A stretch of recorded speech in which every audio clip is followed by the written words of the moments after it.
The Philadelphia 76ers continue to attempt to get back to closer to full strength, and we have a key update regarding one of the members of the team that we have not seen enough of this season. I also want to break down Kai Jones' debut at the G League as he dusted off the boots again for his first effort in a Sixers uniform. This, of course, coming via the Delaware Blue Coats, and I thought there were some notable takeaways and that he looked pretty strong. So I'm excited to show you two specific highlights as well as talk about his stats as a whole and give you one stat about Tobias Harris that I cannot believe is true.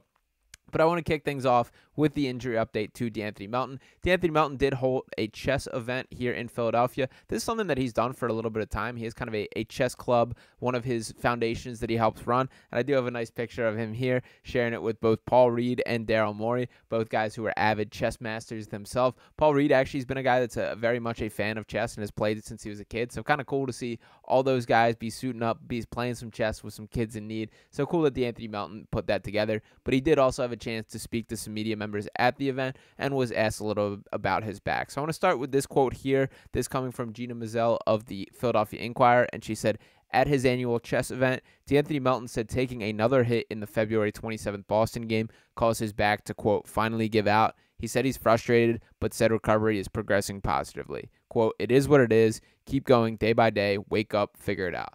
So not quite the positive spin here. I do want to show this quote by Clutch Points Sam DiGiovanni here. I think this was a little bit more optimistic here. So we'll start out with this. Sam saying, D'Anthony Melton said his recovery from back injury is progressing as planned. Says he feels good and is going day by day. Quote, what I'm doing now is going to definitely help me with it not returning. I think how I'm going about it and the time that I've taken, I think I'll be all good. So I like the sound of that quote a little bit better from Melton. And just to remind you guys once again, he missed over 20 games with the back injury dating back to before the All-Star break, held him out for an extended period of time. The Sixers were a little bit cryptic with things, saying basically that if they needed him this desperately, he could suit up for the game, but they really want to make sure things are right.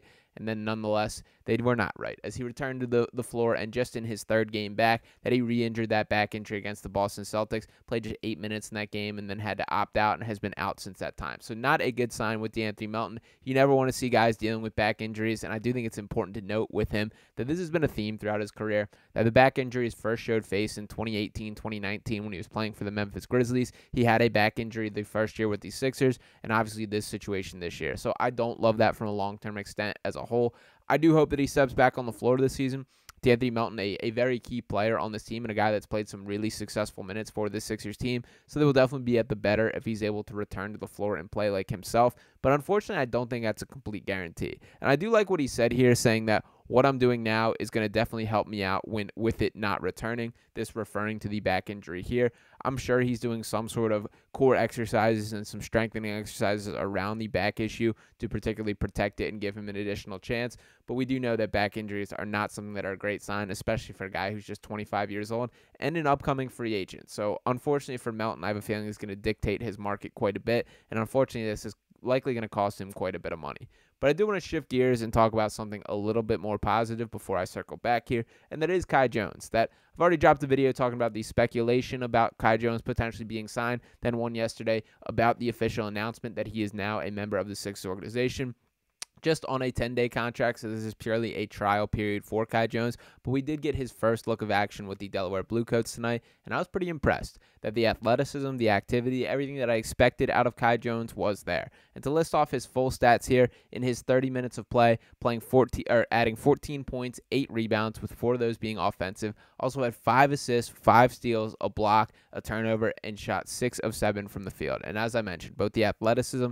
and the activity are what stood out to me the most. Now, with Kai Jones, it's a different level, obviously, when you're watching at the G League and then watching at the NBA level. I've had a chance to pop down and check out a few of the Blue Coats games that I was just viewing through the phone, so a bit of a different experience there. Also, will note with Kai Jones that he had a shaved head, which I was not prepared for. Been already called a casual for that, but from my understanding, this guy just hasn't played basketball this season, so I don't know where people were aware of that, but shout out to Kai Jones, and I do want to show 2 specific highlights here. I want to start off with this dunk, which, I'm sorry, I got to keep these plays a little short because of the copyright situation, but this one being a dunk from him that I think shows a little bit of athleticism that he's capable of, and the next clip is specifically what I'm excited about. But I want to start off with the dunk, which I'll play right now.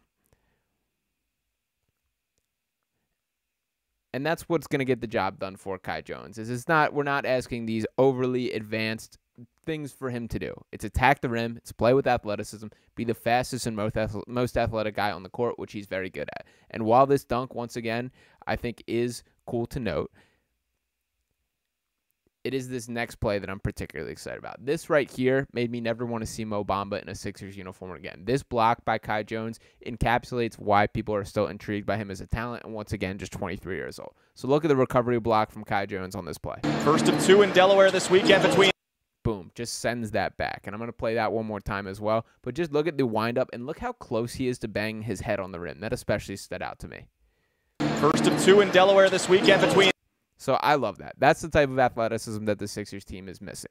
And I get it. He obviously has his concerns. Again, I think this specific addition and him coming to the Sixers, the audition and the tryout was way more about figuring out what was going on between here than anything that he had on the court.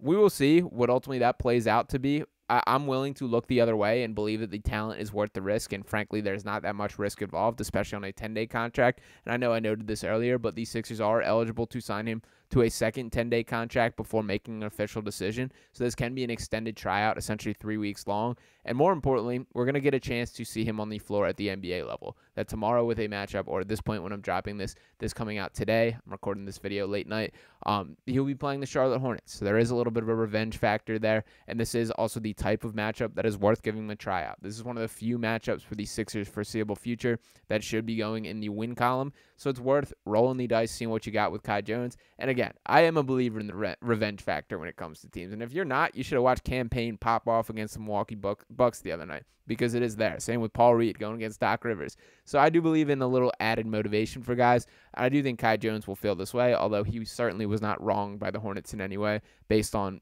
how their hands were tied and him publicly tweeting out that he requests to be traded or no longer wants to be a part of the team, all those things. But I did want to talk about one more guy.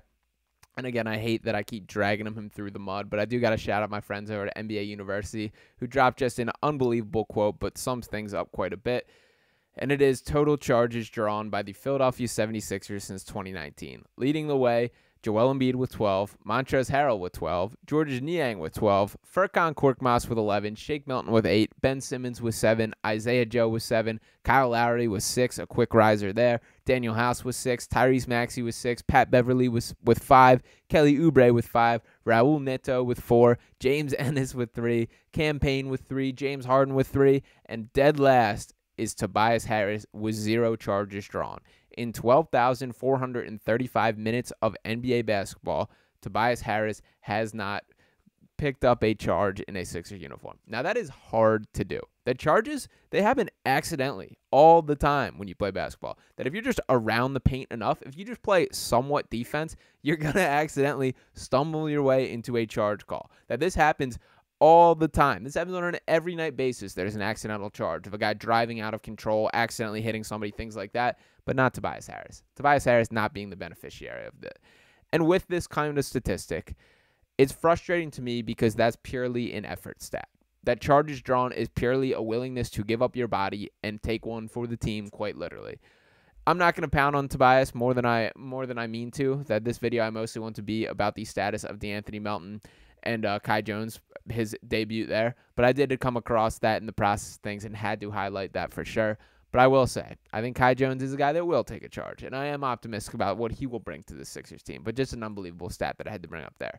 So prayers up for DeAnthony Melton. Let's hope this back injury is done for the foreseeable future, that this is something that he's able to overcome and return to his normal level, not just this year, but moving forward in his career. And for Kai Jones, let's keep bringing it, man. But I do think this matchup against the Charlotte Hornets is his opportunity to shine, to prove that he belongs at the NBA level. And frankly, I think he's capable of doing it. So let's all hope that goes according to plan. Let me know what you guys think. Drop your thoughts on Kai Jones in the comments, as well as if you have any belief in DeAnthony Melton suiting up for this year. We still have no sort of timeline or kind of idea what that could look like, but we do know that he is at least progressing, and I will take that as a good sign. Appreciate all you guys for tuning into this video. Make sure you're dropping a like, drop your comments in there, and subscribe to Sixers Digest if you have not already. Appreciate each and every one of you, and I'll be talking with you next time. Peace.